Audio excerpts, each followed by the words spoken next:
तर बुट्टो कानातले कोणासाठी घेऊन राहिलो रे बा मी ब्लॉग पाहत राहा सांगतोच पुढे.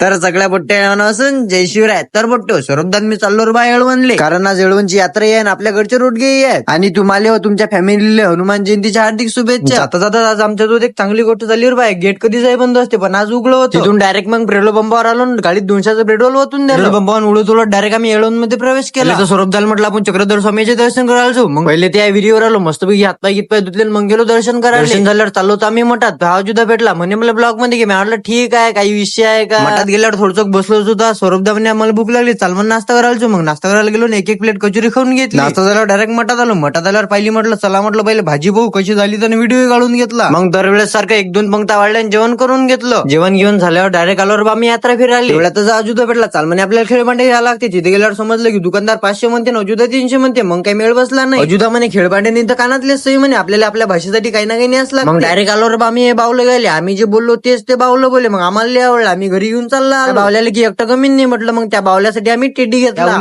यात्राही भरली नव्हती. चला म्हटलं घरीच जाऊ आपण, आता काही काम नाही आपल्या. नंतर मग चक्रधर स्वामीचे दूरदर्शन केले, येळवणले टाटा केला, निघालो मग घरी जायसाठी. हा तर बोट्टे मग ब्लॉग आवडला असेल तर लाईक शेअर फॉलो करून टाका ना. आपल्याला 400 फॉलोअर्स करावं लागतात ना.